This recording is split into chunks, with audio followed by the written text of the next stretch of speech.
C'est bon. Alors, donc voilà, donc est-ce que tu veux lire ou comme tu veux, si tu veux, je Ouais, lis. avec plaisir, avec plaisir. Vas-y, bravo. Alors, ואמר רב נחמן, המקדש במלווה, שיש עליה משכון, מקודשת, מדרבי יוסי, ברבי יהודה.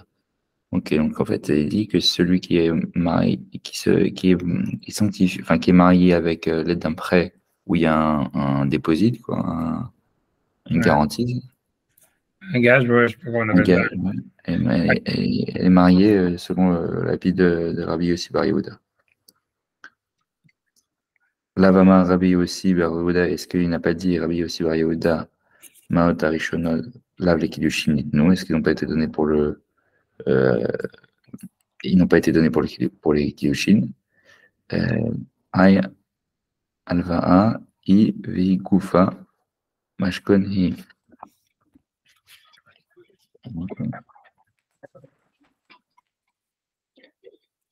Vemiacher, Ba, Shave Prota, Meayed, avec Kiddushin, Achanami. Ah, ça, ok, on a avec Kiddushin. Donc, je suis Achanami, Loshana. Ça, je l'ai fait 2 points. Okay. Alors, le cas, c'est qu'en fait, est-ce qu'un prêt fonctionne pour des Kiddushin selon l'opinion de Rabbi Yossi Bar Yehuda, ça? A priori, c'est ça, tu vois, et c'est super étonnant parce que ça veut dire, je pense que tu vois, à Mkadesh, on avait déjà vu quand quelqu'un qui prêtait avec un prêt, ça veut dire, si quelqu'un en réalité, il doit de l'argent, on avait déjà vu le cas d'Amekadesh Bemilva, ça veut dire quelqu'un qui sanctifie, qui veut marier avec un prêt, comme si la femme, elle doit de l'argent au mari, au type, et lui, il dit que tu sois marié par le fait que j'annule la dette. On avait vu en fait que dans un cas comme ça, elle n'est pas mariée. Parce que la Migma avait dit que c'est considéré comme s'il lui avait rien donné. Parce que, en fait, c'est que, tu vois, c'est que.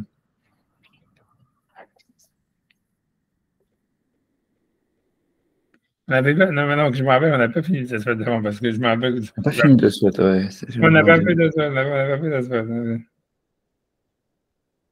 Alors, tu sais que moi, j'ai fait Khazara, mais jusqu'à un On endroit. est au milieu du s'asseoir. Ah, oui. C'est pourquoi j'ai pensé à ça. Parce qu'en fait, parce que je me dis, oui, cette Sugia-là, tu vois, c'est lié avec le s'asseoir d'avant. Ah, ok. Ok. Moi, je me suis arrêté un tout petit peu, je crois, avant la fin de ma Khazara. Et j'avais. Comment? Il y en a un, Harry.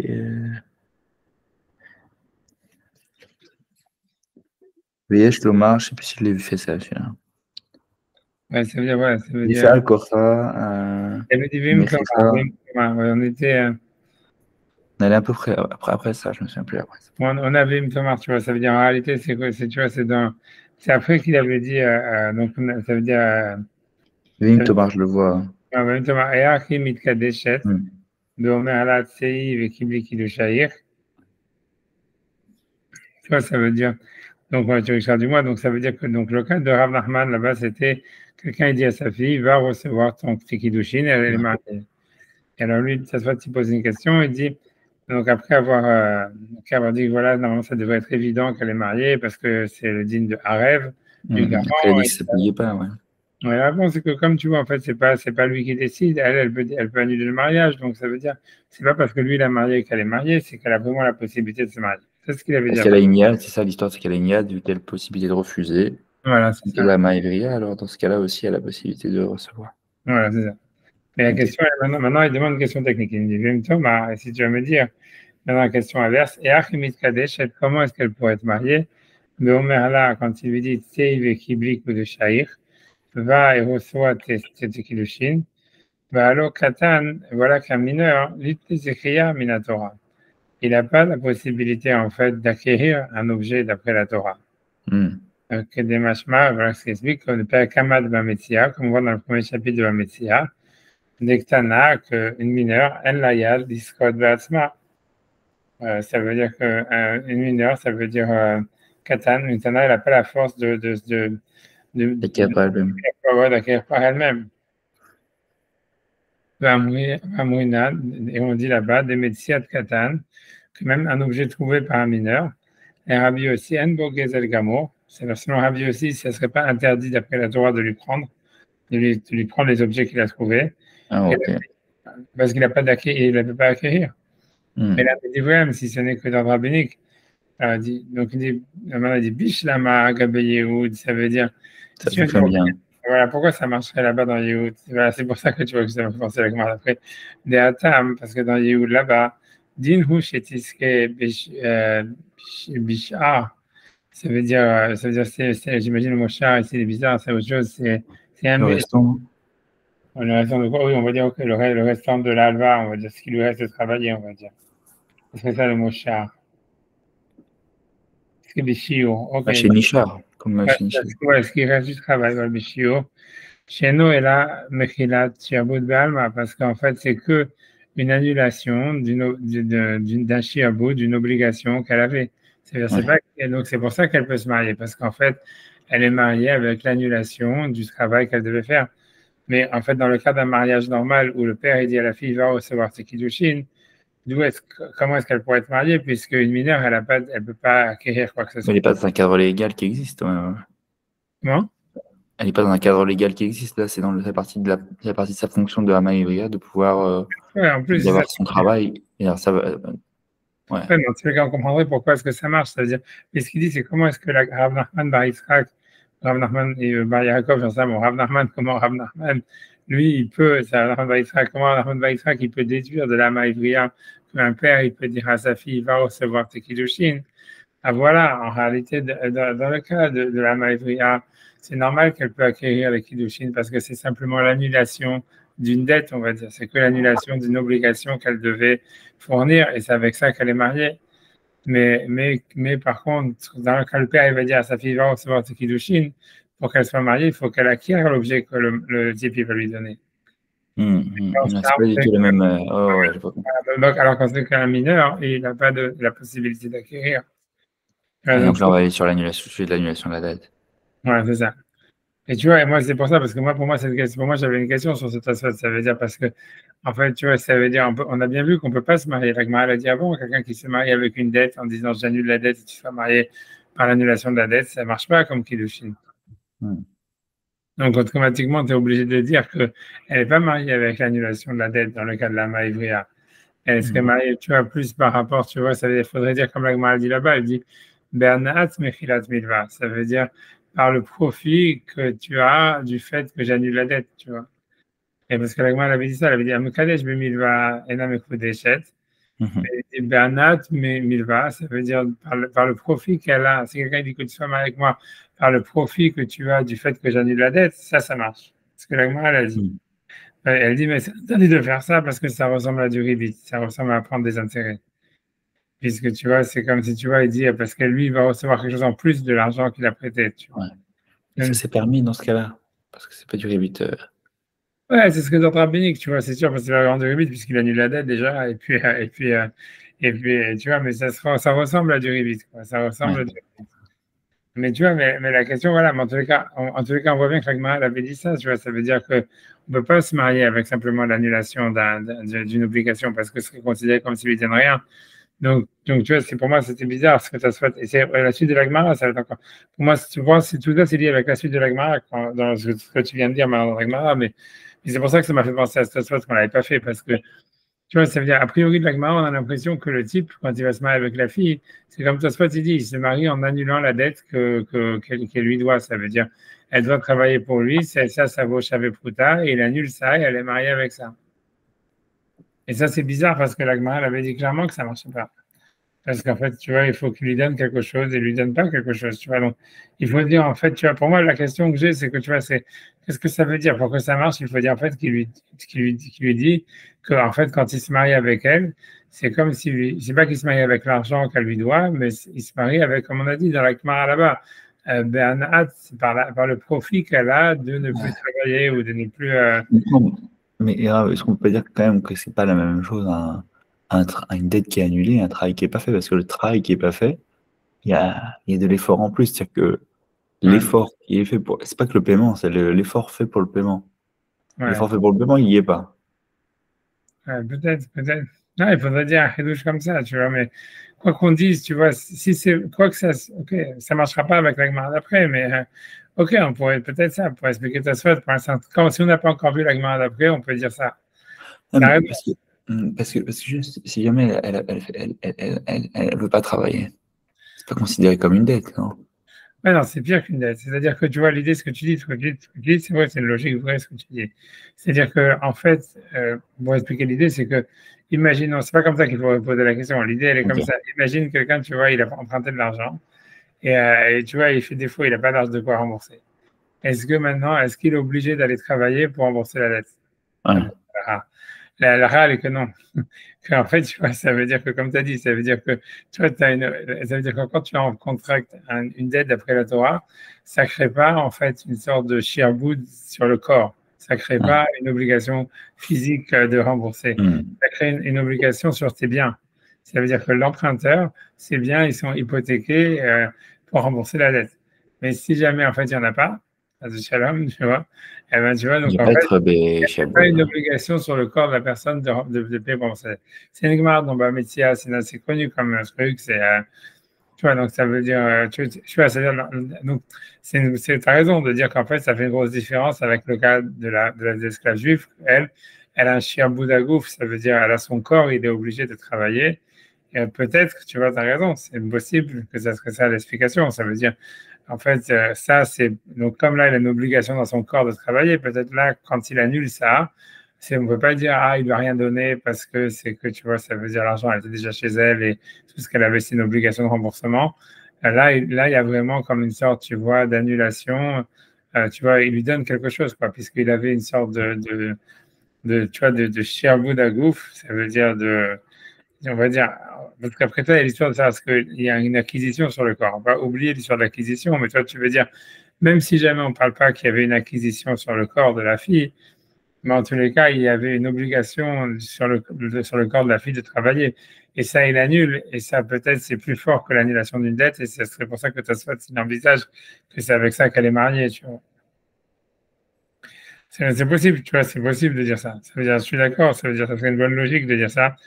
Et voilà, parce qu'en plus, tu vois, de l'Agmara, on a l'impression que c'est avec ça qu'elle est mariée, puisque l'Agmara Hmm. dit, s'il reste Shavé Prouta, elle est mariée. Donc, tu vois, c'est si jamais on dit, tu vois, en réalité, comme toi, tu dis, ça se comprend, ça voudrait dire, voilà, il y a un travail de Shavé Prouta à fournir, que ça, elle va pas être obligée de le fournir. Avec ça, elle est mariée, parce que c'est différent d'une dette normale, parce qu'on va dire, son corps, il est obligé de travailler. Mais si on disait que c'est comme moi, je voulais dire au début, tu vois, que ça voudrait dire qu'en fait, quand il se marie avec elle, c'est pas avec l'annulation de la dette, c'est avec le profit qu'elle a de l'annulation de la dette. Tu vois, alors, en fait, le profit de l'annulation de la dette, il n'est pas en fait corrélé à 100% avec le Chabé Prouta, tu vois. Hmm. Euh, ok, tu vois, voilà, donc ça veut dire, parce que tu vois, tu vois, ça veut dire qu'en fait, imagine, tu vois, si elle était mariée avec le profit de l'annulation de la dette. Enfin, moi, je voulais dire, tu vois, ça voudrait dire qu'en fait, il faudrait peut-être qu'il reste plus qu'un chavé prouta de travail à faire. Parce que tu vois, le profit que tu as dans l'annulation d'une dette, il est moins que la valeur de la dette elle-même. Tu vois ce que je veux dire? Tu vois ce que je veux dire? Donc, ça devrait être, tu vois, Il ça veut faut dire, avoir plus qu'un Shaboul, sinon ça mange le Shaboul. Ouais, ouais. ouais, tu comprends? Ça veut dire, voilà, c'est-à-dire, si c'est un chavé prouta de dette, et tu dis non, tu n'es pas marié avec l'annulation de la dette, mais tu avec le profit que tu as d'avoir l'annulation de la dette, tu vois, c'est sûr que le profit que tu as d'avoir une dette annulée, il est moins grand que la somme de la dette, tu vois, il est inférieur, tu vois, je sais pas combien, tu vois, ça doit être différent, j'en sais rien, mais c'est peu probable de dire que tu vas payer un chavé prouta pour annuler une dette de chavé prouta, tu vois ce que je veux dire. Ouais. Tu vois, ça veut dire. Donc c'est pour ça, et de l'Agmara, on voit bien qu'à chaque fois, elle dit s'il reste chavé prouta, s'il reste chavé prouta.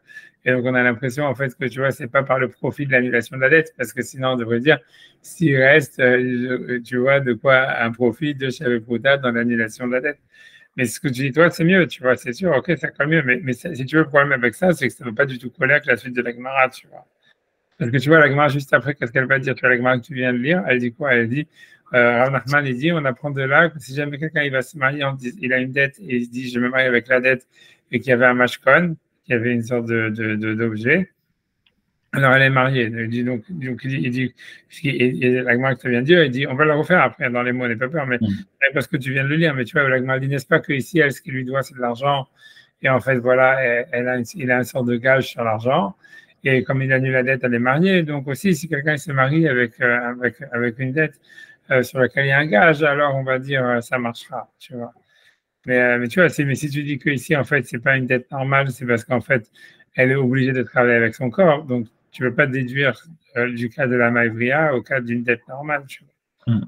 En l'agma, elle fait cette déduction. Mais bon, tu vois, c'est pour ça, tu vois. Donc, je ne sais pas.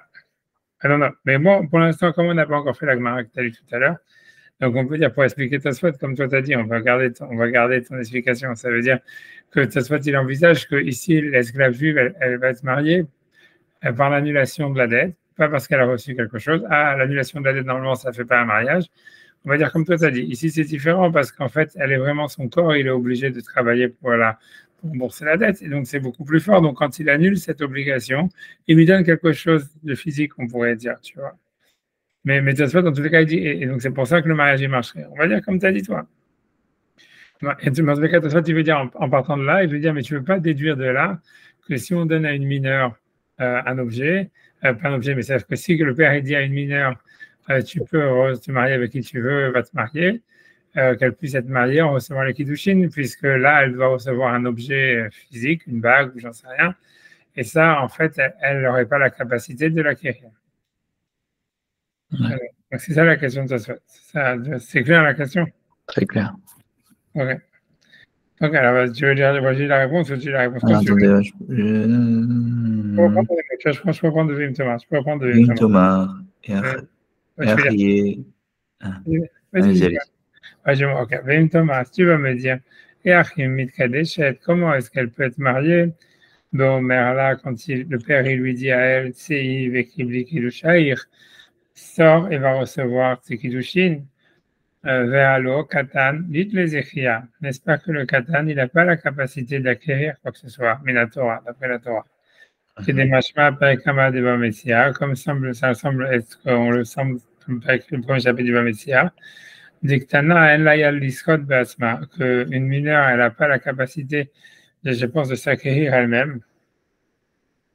Une seconde, laisse-moi, je me demande qu'est-ce que ça veut dire là-bas, elle n'a pas la capacité de s'acquérir elle-même. Une seconde. Une seconde.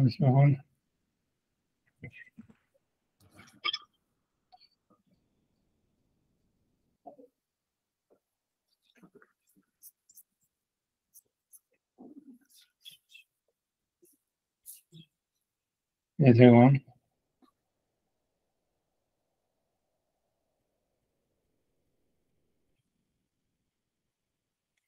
En fait là-bas, c'est pas marqué clairement là-bas. Là-bas, dans le métier, a priori, ça parle que du cas qu'il ramène après en disant qu'un mineur, voilà. A priori, de ce que j'ai l'impression, la Gemara là-bas, elle dit pas que, tu vois, ça vient de Torah avec des machmas, tu vois, ça veut dire, alors, Katalit les écrits à la Torah, que les machmas, comme disait, Ktana en Layan.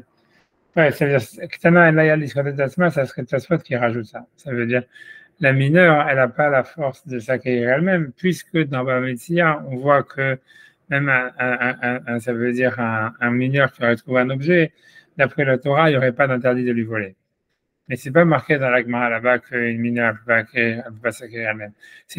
Là, c'est Tosfot qui rajoute sur l'Agma, qui dit, comme on voit dans le premier chapitre de Bamétia, a priori, c'est-à-dire, et on pourra en déduire de là-bas que Ktana en Layam Liskot Basma, qu'une mineure, elle n'a pas la capacité de s'acquérir elle-même, bien que ce n'est pas marqué explicitement. Pourquoi on pourrait déduire ça? Puisqu'on dit va Mouinan des métiers de Katan les Rabbi aussi, parce qu'on dit qu'un objet trouvé par un mineur selon Rabbi aussi, En Bogezel Gamour, il n'y a pas d'interdit d'après la Torah de le voler, et là, Midi Vrem, ce n'est que d'ordre rabbinique. Donc, ça, il continue la question, il dit Bishlam Agabe Yehoud, ça je comprends quand il y a Yehoud, que en fait ça fonctionne des Atam Din ou chez Tiske Bishar ou Bishio, ça veut dire c'est logique qu'elle puisse acquérir ce qui reste du travail chez nous et la Mechilat Shiabud Be'alma, parce que c'est que l'annulation d'un Shiabud, d'une obligation uniquement. Ok, donc maintenant Tosfot il va répondre à cette question. Donc il dit Ve'esh Lomar, il y a lieu de dire des Bedat Acheret Makna. Ça veut dire tout ce qu'on dit qu'un katan, un mineur, ne peut pas acquérir, c'est quand c'est un objet trouvé, où il n'y a personne qui lui fait acquérir. Mais Bedat Acheret Makna, ça veut dire s'il y a le donneur, il y a un autre avis qui lui donne, qui lui fait acquérir, ça veut dire quelqu'un qui lui donne l'objet. Et donc, c'est pas simplement qu'il le prend du healthcare, d'un domaine où il appartient à personne. הדבדת אחרת מקנה, מקנה לה, יש לה זכייה מדאורייתא. בדעת אחרת, quand il y a la vie d'un autre qui lui fait acquérir, elle a la possibilité d'acquérir d'après la Torah, que des machmas avec Omer, comme on le voit dans le chapitre d'Anguitine, des paris, les Rafrizda, qu'on demande selon Rafrizda, Dama echadze, echadze kone l'atzmo, ve'en zoche l'acherim. Donc, on avait dit là-bas que selon Rafrizda, ça parle d'un katan, ça veut dire là-bas, ça voulait dire que, ça veut dire echadze, ça veut dire là-bas, il y avait en fait une distinction qu'on faisait entre deux types de katan. Un katan qui est, qui fait une distinction entre une noix et un caillou. Et un katan qui, lui, ne fait pas la distinction entre les deux. Et à la fin, Rafrizda, et comme quoi un marcherait, un pourrait acquérir et l'autre non. Et Rafrizda dit non, dans les deux cas, lui dit Rafrizda, il dit ça a priori, quoi, que le katan il prenne une noix et la garde et il jette le caillou, ou bien qu'il ne fait pas cette distinction et qu'il garde le caillou aussi, on va dire. Dans les deux cas, connaît les atzmo, il peut acquérir pour lui-même, venozoche l'acherim, mais il ne peut pas faire acquérir à d'autres. Et l'Agma, elle avait objecté sur Rafrizda, Maï Deama Adam de Omer, puisqu'il est marqué, on a dit Mishnah sur Rafrizda, on dit Omer Adam le Avdo au Shifrato, à Ivriim. Un homme, il peut dire à son esclave, tu vois, mâle ou femelle juive, Helach Maoz Alalou, ça veut dire voilà cet argent, ou Demen Maaser Sheni, et rachète avec ça le Maaser Sheni. Alors, ça veut dire quoi? C'est une Mishnah qui dit comme ça, qui dit que normalement, donc, ça veut dire chaque année, à part la 3e année et la 6e année, en fait, donc à part le Maaser Rishon qui était donné au Lévi, il y avait un Maaser Sheni qui devait être simplement mangé par les propriétaires et sa famille à Jérusalem. Maintenant, en fait, tu vois, quand quelqu'un il habitait loin de Jérusalem, donc en fait, il peut transférer sur l'argent. Voilà, transférer sur l'argent. Maintenant, si jamais en fait quelqu'un il transférait, le truc c'est que si jamais un type il transfère lui-même sur son argent la gdoucha des fruits ou n'importe quoi, des trucs, en fait, il devait rajouter un cinquième, ce qui est un quart, tu vois, c'est parce qu'il y a marqué, c'est la Torah qui dit Chamishito, Yosef, et un cinquième, il rajoutera, et un cinquième de la Torah, c'est 25%. Et parce que c'est 25, c'est un cinquième quand tu fais la somme globale, quoi. Tu vois, ça veut dire, c'est la manière, un cinquième, quand la Torah dit un cinquième, elle veut dire un quart, chaque fois. Parce que tu vois, ça veut dire, nous, on calcule, tu vois. Par rapport à ce qui existe, alors que la Torah est par rapport à ce qui va devenir. Ouais, c'est ça. Waouh. Ça veut dire que quand tu donnes un quart, en fait, tu vois, si tu donnes un quart, ça sera un cinquième de la somme totale que tu as donnée. Tu vois, imagine que tu as 100 et tu vas donner 125. Alors quoi? Alors maintenant, ce que tu as donné 25, c'est un cinquième de 125. Voilà. Ouais, okay. Peu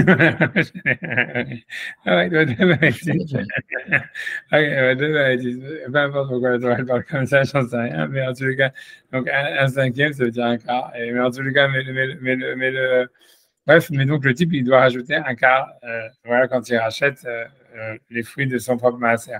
Par contre, si jamais c'est quelqu'un d'autre qui les rachète, donc lui, il les rachète à la valeur normale.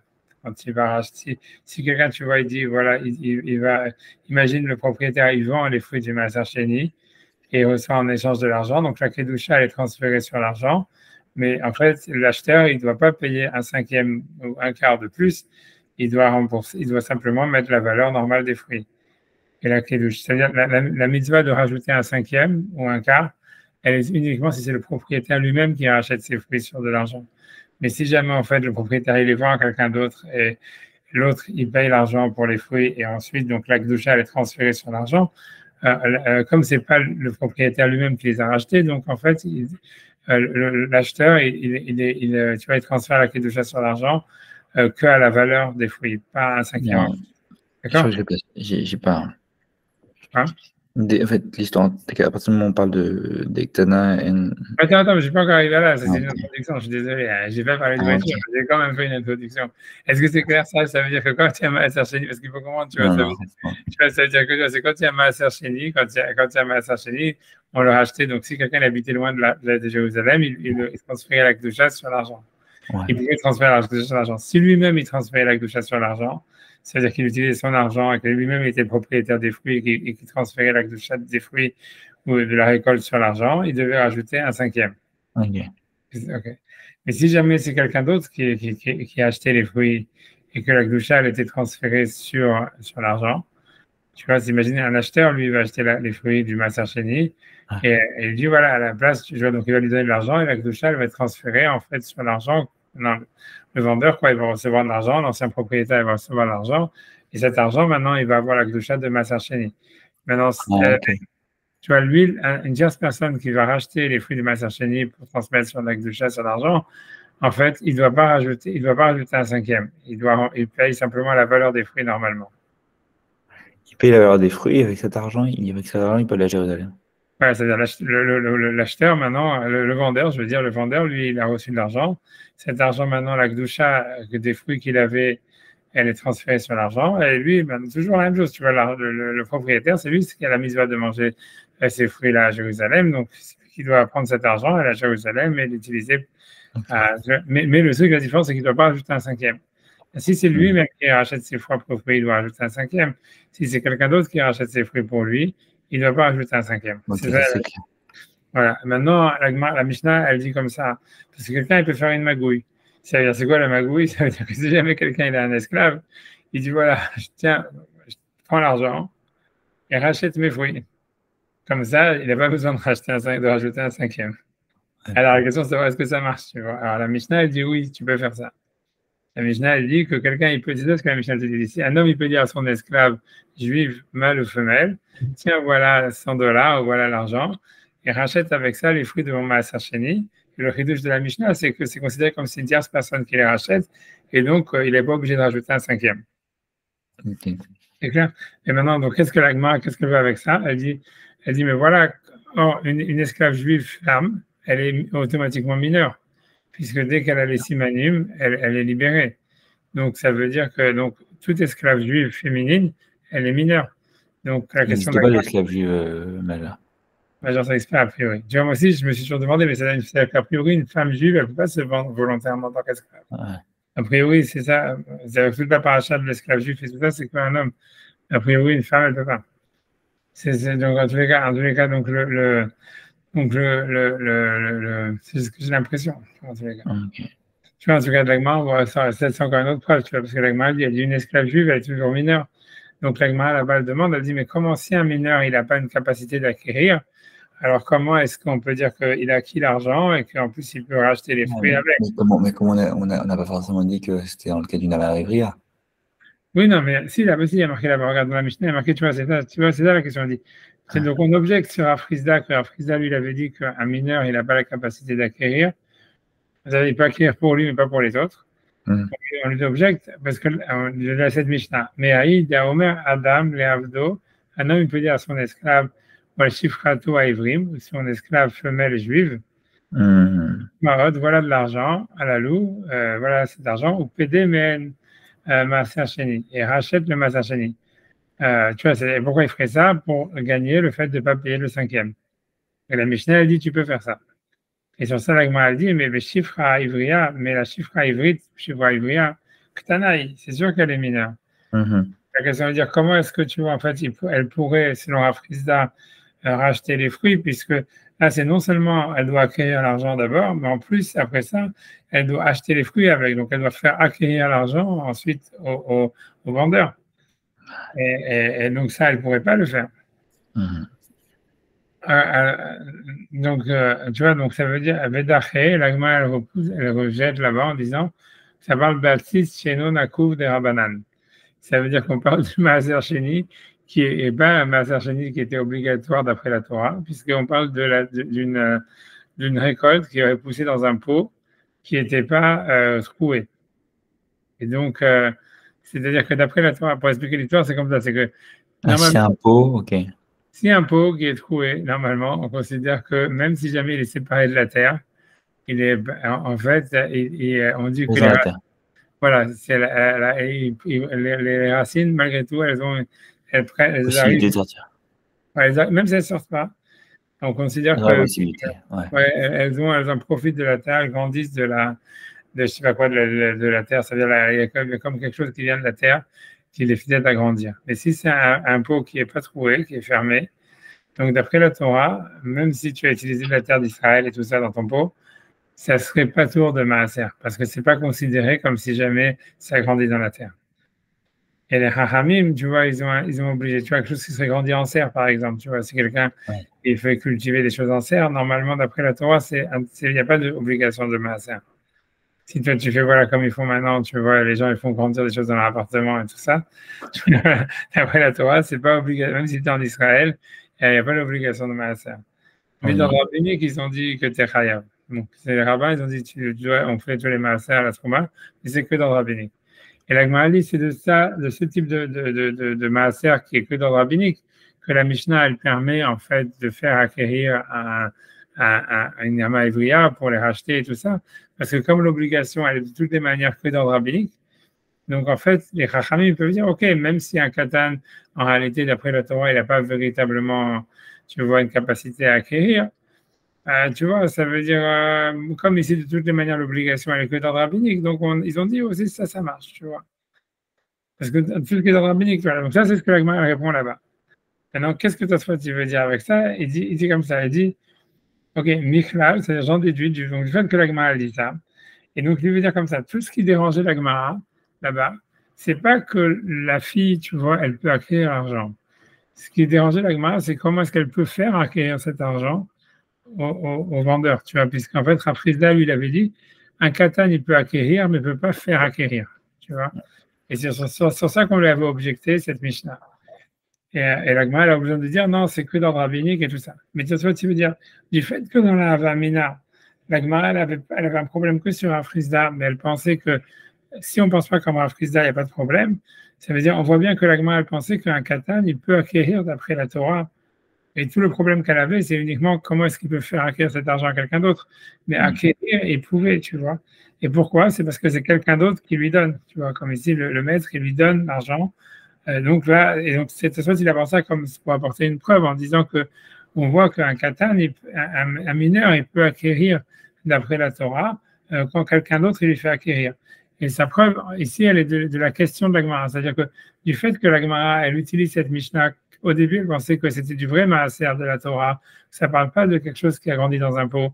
Et malgré tout, donc, elle n'avait pas de problème avec sa Mishnah. Elle a eu un problème avec la Mishnah que quand il y a Rafrizda qui est apparu et qui a dit un katan, il peut acquérir, mais pas faire acquérir à quelqu'un d'autre. Alors, lui a objecté, elle a dit, mais voilà, ici, on voit le katan, la fille, elle est ktana, et non seulement elle peut acquérir l'argent, mais en plus, elle peut le faire acquérir au propriétaire pour qu'il rachète ses fruits, tu vois, pour qu'il vende ses fruits. Donc, on voit que non seulement elle peut acquérir, mais qu'elle peut faire acquérir. Et sur ça, la Gemara est obligée de répondre, non, mais c'est parce que c'est que du maaser des Rabbanan, parce qu'on parle d'une culture en pot, etc. Mais ça se peut dire du fait que la Gemara, elle a eu un problème que à cause de la Frisda, ça veut dire qu'elle a eu un problème avec cette Mishnah que parce que le problème, c'est qu'elle fait acquérir l'argent à quelqu'un d'autre. On voit que sans ça, la Gemara aurait pu penser que ça parle du vrai maaser, qui est le maaser de la Torah, et ça ne lui posait pas de problème le fait que la fille, elle peut acquérir l'argent ou acquérir les fruits, tu vois, pour les. Pour elle-même. Pour elle-même, voilà. Donc, le problème, c'est uniquement de les revendre. Donc, on voit qu'un katan, on voit de cette Gemara, il veut dire ça se faute qu'une ktana ou un katan, quand c'est quelqu'un d'autre qui les fait acquérir, donc, ils acquièrent d'après la Torah, quoi. C'est plus acquérir un objet d'après la Torah, c'est pas que dans le rabbinique.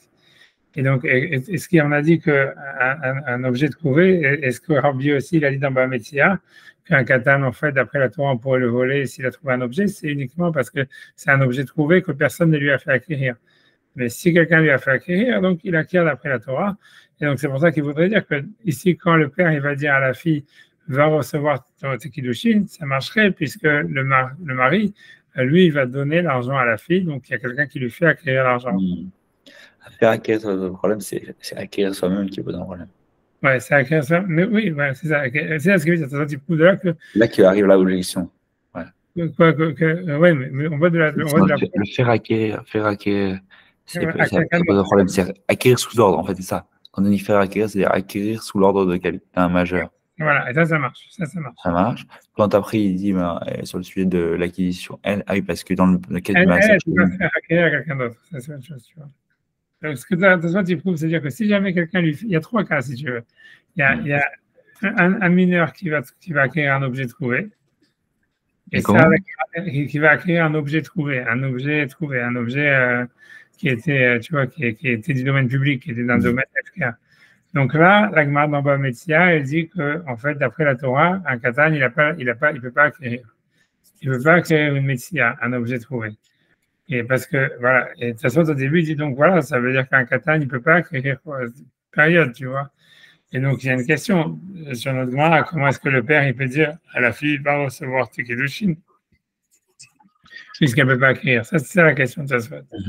La réponse de Tosfot, c'est de dire non, en fait, il y a une distinction entre un objet trouvé et un objet que quelqu'un te donne. Donc, il dit que ce qu'on dit qu'un katan, il ne peut pas acquérir un objet, c'est uniquement si personne ne lui fait acquérir comme un objet trouvé. Ou il le trouve dans la rue, ou il le trouve dans la plage, ou j'en sais rien. Ça veut dire donc c'est personne qui lui fait acquérir, c'est lui qui le trouve. Et ça, un katan, d'après la Torah, il n'aurait pas la capacité de l'acquérir. Mais si jamais quelqu'un il donne un objet à un katan, ça veut dire il lui donne donc yadat acheret maknal. Ça veut dire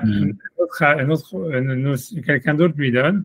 Alors le katan il aurait la capacité d'acquérir. C'est ça ce que tu veux dire. Et c'est pour ça que dans le cas des kiddushin, dans le cas qui nous intéresse de la Gemara, où le père il dit va recevoir tes kiddushin, alors là il n'y a pas de problème qu'elle pourrait acquérir l'objet et se marier. Tu vois?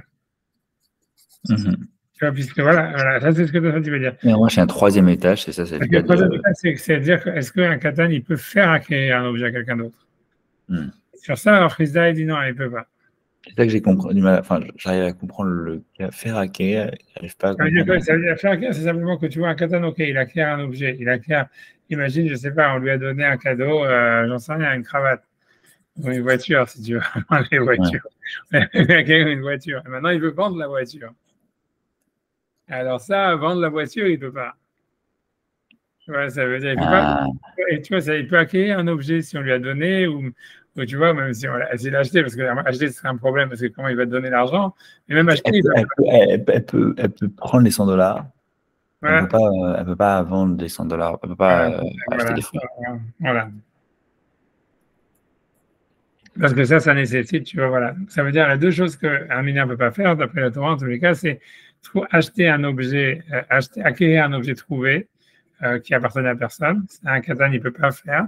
D'après la Torah, donc un katan, si on lui vole quelque chose qu'il a trouvé, d'après la Torah, il n'y a pas d'interdit de voler, c'est que dans le rabbinique. Ça, c'est une chose qu'on voit la dans le métial. La deuxième chose qu'un katan ne peut pas faire, c'est acquérir un objet à quelqu'un d'autre. C'est-à-dire que ce soit de l'argent, vendre un objet si tu veux, ou même le donner, plus fortement le donner. Quoi.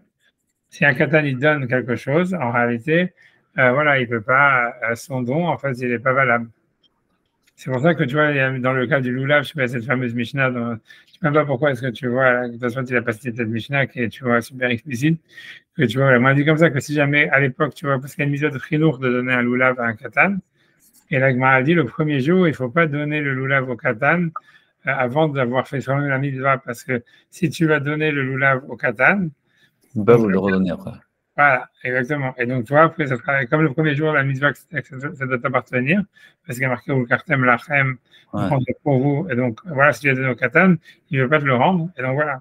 Donc, tu ne veux pas faire toi la mitzvah. C'est une Mishnah dans Souka, tu vois. Mais voilà, c'est cette idée-là, c'est que le katan, il peut acquérir, mais il ne peut pas te donner, il ne peut pas vendre, il ne peut pas faire acquérir à quelqu'un d'autre. Voilà. Ça, c'est ce que Tosfot il dit, tu vois, voilà. Et donc, tout ça, et sa preuve, elle est avec l'histoire de. La preuve qui veut dire qu'un katan, on peut lui faire, il peut acquérir un objet, c'est du fait que dans la Mishnah, quand elle parlait de faire acquérir, donc, l'idée, tu vois, que l'esclave, il peut racheter le maaser, on voit bien que la Gemara, elle a eu seulement un problème à cause du fait que Frisda, il disait qu'elle ne peut pas faire acquérir l'argent, tu vois, au maître, mais elle n'avait pas un problème sur le fait qu'elle acquiert l'argent elle-même, bien qu'on parlait d'un truc de la Torah dans la Havamina. Tu vois que la Gemara avait compris au début c'était du maître. Voilà. Et donc, elle a simplement dit que ça parlait du maaser d'ordre rabbinique, qu'une fois à cause du problème qu'elle avait de comment est-ce qu'elle va faire acquérir l'argent au propriétaire. Acquérir l'argent au propriétaire, mais pas à cause du fait qu'elle puisse acquérir elle-même l'argent. À cette étape-là, la Gemara, elle pensait que même s'il y a du maaser de la Torah, ça marcherait. Le problème, c'est que, donc, cette fois, il prouve de ça, de la Havamina de la Gemara là-bas, qu'un katan, il peut acquérir, même d'après la Torah, tu vois, si c'est quelqu'un qui lui donne. Et tout ce qu'il ne peut pas faire, c'est simplement faire acquérir, ou bien acquérir un objet, tu vois, un objet du domaine public, du FK. Ouais. Dans notre cas, le fait que le père lui ait donné l'autorisation. C'est surtout ce qui est important, c'est que c'est le mari, quand tu vas lui donner, c'est le mari qui va donner. Ouais. Donc là, il y a l'autre qui va lui donner, tu vois, c'est le mari. Donc le mari, lui, il a une intention, tu vois. Donc lui, c'est date acheret, tu vois. Elle ne va pas prendre la bague du domaine public. Pour qu'elle soit mariée, il faut que le mari donne. Donc c'est clair qu'il faut qu'il y ait une date acheret. Et donc makna, ça veut dire qu'il y a quelqu'un d'autre qui lui fait acquérir. Et donc dans le cas du mariage, ça serait rempli, tu vois. Ça, c'est ce que Tosfot dit. Ouais, tu vois, moi, la question que j'ai sur Tosfot, tu vois, c'est que tout ça, c'est bien beau, mais en fait, Tosfot, il n'a pas répondu à sa question. C'est-à-dire que, tu vois, parce que la question de Tosfot, c'était quoi? C'est de dire, c'est comment est-ce que tu peux apprendre, tu vois, comment est-ce que tu peux apprendre de Yehoud, tu vois, parce que qu'est-ce qu'il dit, on prend la Gemara, si tu prends la Gemara à l'oral, c'est Rav Nachman, il dit quoi? Rav Nachman Bar Yitzhak, il dit, du fait qu'on voit que Yehoud, ça marche d'après Rabbi Yossi Bar Yehuda, un père, il peut dire à sa fille, il va recevoir les Kiddushin. D'accord? Ça se voit, il dit une question, ok, il dit, mais attends, mais dans Yehoud, en fait, c'est normal que ça marche parce qu'en fait, il fait que annuler une obligation, tu vois, il fait que annuler une obligation qu'elle lui doit, et donc c'est pour ça qu'elle peut l'acquérir et tout ça. Mais il dit, mais qui te dit qu'en fait, que quand un père il va dire à sa fille, va recevoir les Kiddushin, qu'elle peut recevoir les Kiddushin, puisqu'on sait qu'un mineur, il ne peut pas acquérir un objet. Tu vois, c'est la question de Tosfot. C'est la question de ça depuis le début, tu vois. Qu'est-ce que Tosfot te répond? Il te dit, j'ai vu des Mishnayot qu'on voit qu'un enfant, un mineur, il peut acquérir un objet. Ok, très bien pour toi, mais ça veut dire, mais tu peux toujours pas l'apprendre du cas d'Yehoud. La question de la base, c'est pas de savoir, tu vois, est-ce qu'un mineur, il peut acquérir un objet ou pas. En fait, la question de Tosfot, elle est de savoir comment tu peux le déduire de Yehoud. Tu vois, puisqu'en fait, Rav Nachman Bar Yitzhak, lui, il dit pas, ah ouais, et d'ailleurs, il ne se pose pas la question, ok, même si la Gemara dit qu'un katan, il peut acquérir un objet d'après la Torah, d'où est-ce que la Gemara le sait, tu vois, c'est-à-dire, tu n'as pas répondu à ta question, tu vois, si le problème, tu vois, c'était de savoir, est-ce que tu vois, un mineur, il peut acquérir un objet, alors, ok, et tu vois, ok, alors tu dis oui, on voit que dans les passages de la Gemara, que la Gemara, dans la Vamina, on voit clairement qu'elle pense qu'un katan, il peut acquérir un objet si quelqu'un lui donne. Ok, très bien, la Gemara dit ça, mais d'où est-ce qu'elle le sait, la Gemara? Tu vois, donc tu n'as pas répondu à ta question. Tu vois, ta question était de savoir, tu vois, parce que normalement, lui, il le déduit de Yehoud. Et dans le cas de Yehoud, si tu fais une distinction et tu vois, dans Yehoud, elle ne reçoit rien, c'est que l'annulation d'une obligation, et donc c'est pour ça que ça marche. Alors, ok, tu vois, c'est très bien, tu montres qu'à la culture générale, qu'un katan, il peut acquérir un objet, mais d'où tu le sais, ça? Tu vois, c'était ça ta question. Ta question n'était pas de savoir. Tu vois, ta question n'est pas uniquement de savoir est-ce qu'un katan peut acquérir un objet, la question est de savoir c'est comment la Gemara le déduit de Yehoud, et ça, tu n'as pas répondu à ta question. Tu vois. C'est quoi? Parce que ce n'est pas du tout les mêmes cas. Ouais, ça veut dire tout ce que tu veux, ça veut dire, voilà, exactement, puisque toi, il a fait une distinction, il dit dans Yehoud, en fait, elle fait que recevoir l'annulation de l'obligation. Ouais. Tu vois, alors si je dis ça, alors ok, alors voilà, maintenant, donc tu veux dire, voilà, c'est que dans ce cas-là que Kiddushin, ça marche, pour une mineure. Toi, est-ce que tu sais que tu vois que quelqu'un, il peut dire, un père, il peut dire à sa fille, à sa fille, il va recevoir ses Kiddushin. Même si tu dis, voilà, on voit des Gemaros qu'une fille, un mineur, elle a une main pour acquérir des choses. Mais la question est de savoir, mais d'où est-ce que ces Gemaros le sachent? Tu vois, c'est quoi la source de ça?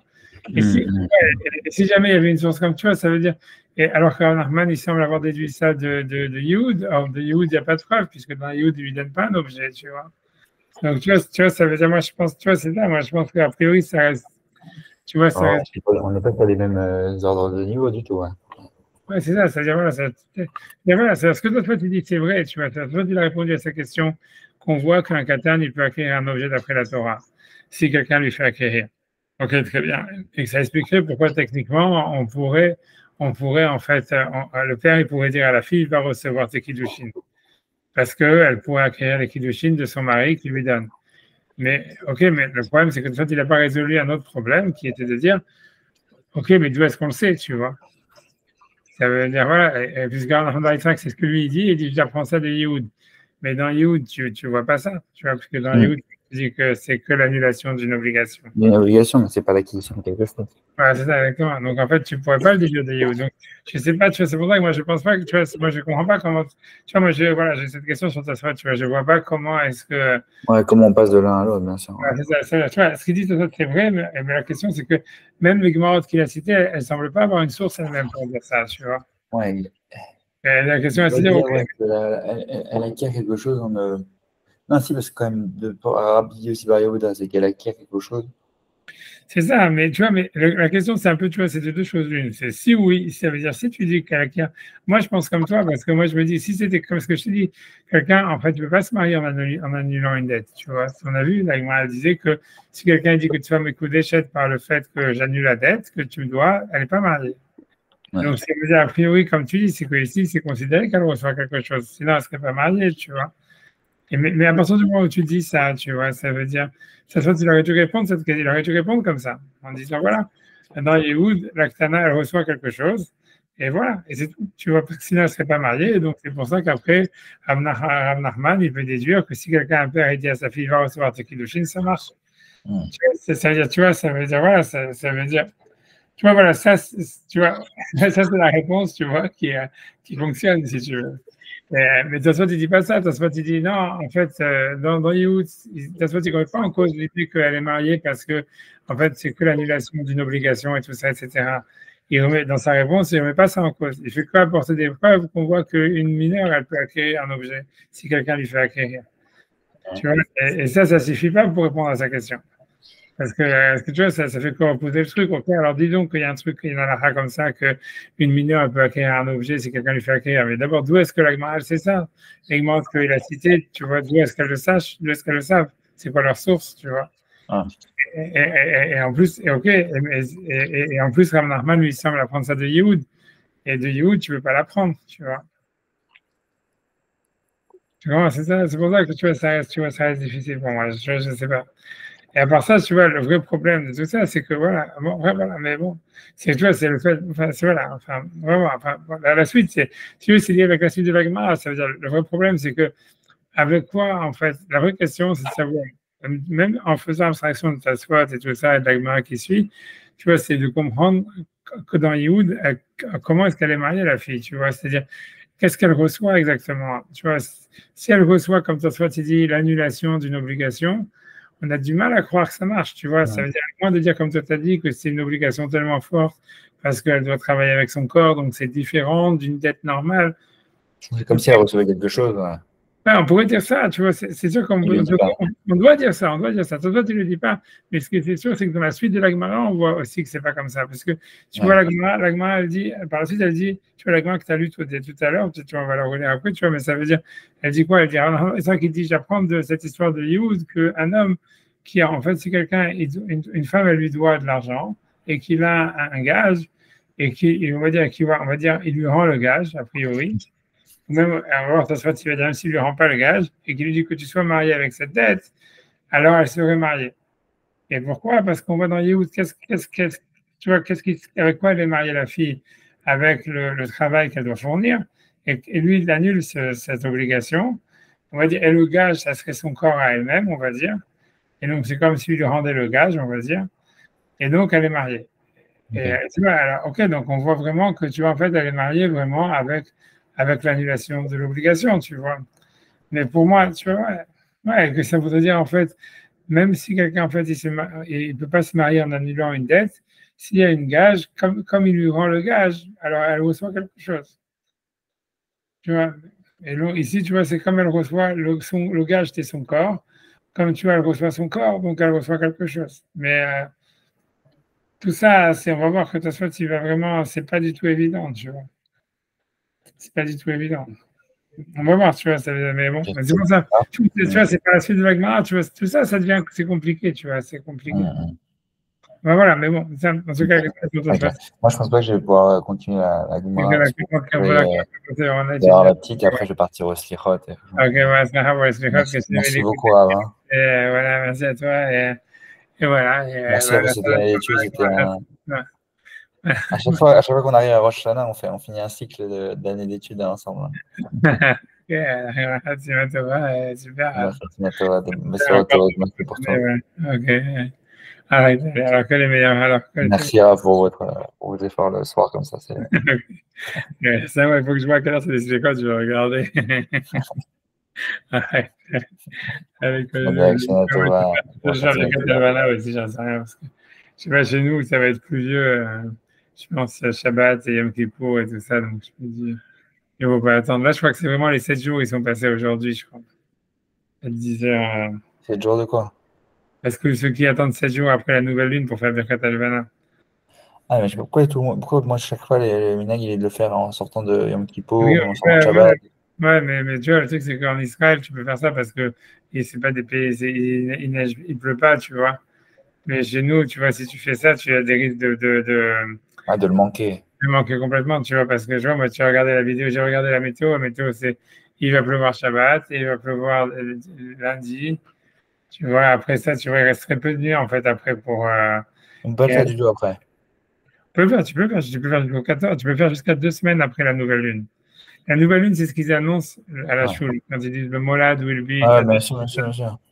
Ouais, donc tu as 2 semaines, tu as 14 jours Et jusqu'au exactement. 15 même, jusqu'au 14 au soir, enfin, la nuit du Ça 14 au dépend, 15, ça dépend, ça dépend pas de la date du mois. Des fois, le molad il est bien avant Rosh Chodesh. Là, comme c'est Rosh Hashanah, le molad il était vendredi. Donc en fait, grosso modo, ça veut dire qu'en France, ça veut dire que nous, en Amérique, on pourra faire, tu vois, c'est pour ça, en heure décalée, parce qu'on va d'après le molad en Israël. C'est pour ça que je te dis que nous, le molad de chez vous, 7 jours du molad, il passe chez nous maintenant. Tu vois, j'ai eu à 10h30 du soir. Ah, ok, ça vous fait un jour en avance. Ouais, avec décalage horaire. Donc ça veut dire que nous, en fait, on pourrait faire encore jusqu'à jeudi prochain. Tu vois, c'est vraiment la dernière limite, ça serait jeudi prochain à 10h du soir, tu vois. Mais bref, tu vois, je sais pas, tu Ah, vois. vous mettez en risque, j'ai En plus compris. c'est Yom Tov. Jeudi, parce que Sukkot, c'est quand? Jeudi, c'est Je Sukkot, crois que c'est. c'est pas que ça vendredi, samedi. Ouais.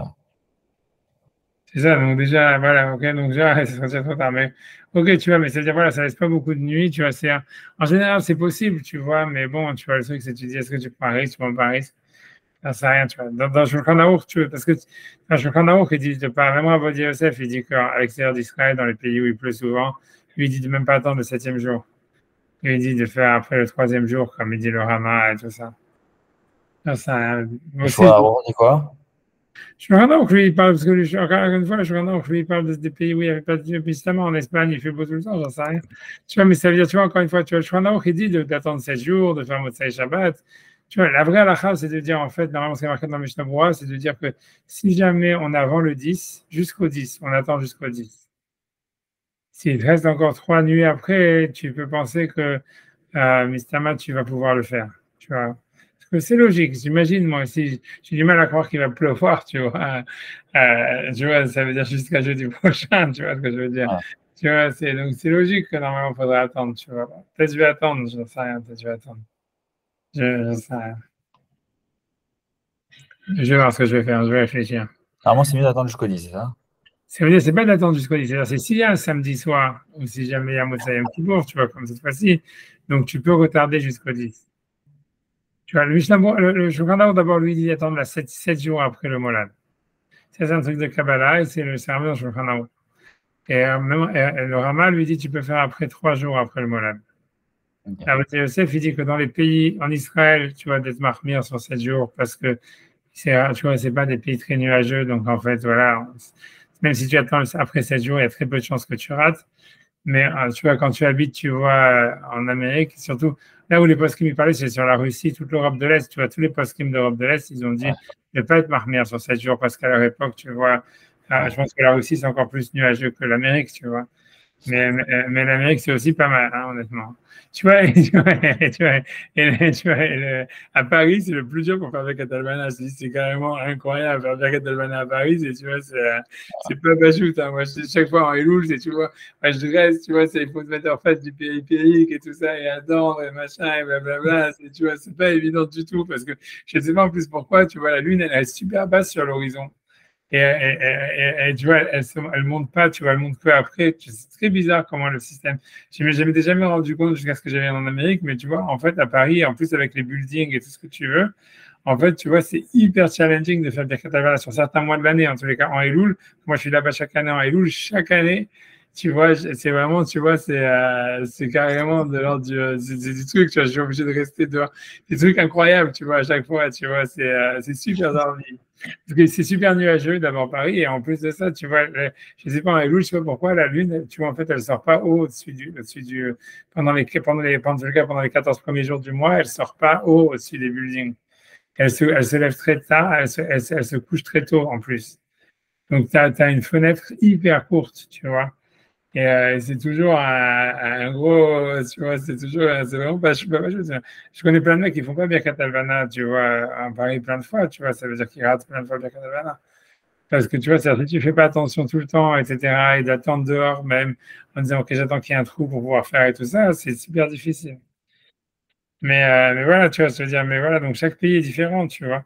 Tu vois, en Israël, je pense que tu vois, il n'y a aucun problème, tu vois ce que je veux dire. Ah, j'entends. Vous êtes sur un beau ciel bleu, je me rappelle, tu vois.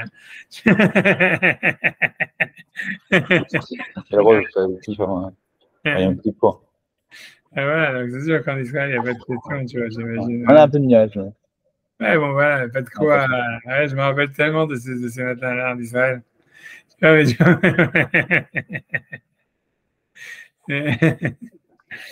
ouais, parce qu'en fait, il y a une sorte d'humidité un peu spéciale, tu vois, c'est très, très intéressant, très spécial, très, très unique. Tu vois. Ok, ouais, en tous les cas, voilà, mais non, c'est un scout que tu es là-bas. Mais voilà, pour toi, la question ne se pose pas. Tu vois, Ouais. pour nous, c'est plus compliqué, quoi, c'est plus dubitatif. Mais si tu veux, dans le Mishnah Berurah, tu vois, lui, ce qu'il dit, c'est d'attendre jusqu'au 10. Ça veut dire même, tu vois, lui, que le Mishnah Berurah, il était, je sais pas où, en Pologne, tu vois, lui, il disait d'attendre jusqu'au 10. Et après, que s'il te restait encore 3 nuits après Shabbat, tu vois, parce que les Khatrias, c'est de faire Motsa et Shabbat. Et donc, il disait, si Pourquoi? parce que c'est ça l'histoire, c'est que normalement, tu vois, quand tu fais Birkat Havana, il faut que tu te sentes surélevé. Et qu'en fait, on dit que Motsa Shabbat, tu es encore, tu vois, ça veut dire, tu as la Gdusha de Shabbat qui est avec toi. Et le truc, c'est de faire aussi avec les beaux habits, donc tu as les habits de Shabbat, tu vois, etc. Donc, ça, tu vois, c'est pour ça qu'on attend aussi après Yom Kippour, c'est parce que, voilà, tu vois, ça veut dire, tu vois, tu vois, tu as été uplifted par toute la Gdusha de Yom Kippour et tout ça, etc. Donc, je fais Birkat Havana parce que tu reçois la face de la Shrina. Et c'est une ségoula, il y a marqué que si jamais on peut faire un Motsai Shabbat, on peut faire Birkat Havana, Motsai Shabbat ou Motsai Yom Tov, c'est un signe que tout le mois, il va réussir, comme vous avez marqué dans le Mishnah Berurah. Ça, c'est le malach qui a dit ça au Beth Yosef. Le Beth Yosef, dans le Sefer Maggid, il lui a dit ça. Il lui a dit, si regarde ce siman dans tes mois, que si jamais on peut faire Birkat Havana, Motsai Shabbat, alors ça veut dire que tout le mois, il va réussir. C'est un dans le Mishnah Berurah. Donc, il y a une yacht, tu vois. C'est sûr qu'il y a une yacht. Non, non, alors, en Israël, justement, ça ne doit pas être très difficile d'avoir ce yacht. Tu vois, pour nous, c'est vraiment, tu vois, voilà le genre de culotte que moi je peux faire, tu vois, c'est pour nous qu'on puisse faire, que c'est de la superstition, moi je n'aurai, tu vois, que c'est voilà, tu vois, tu vois, c'est quand je te disais, les serres de faire des culottes, voilà, ça, tu vois, des culottes. Ah ouais,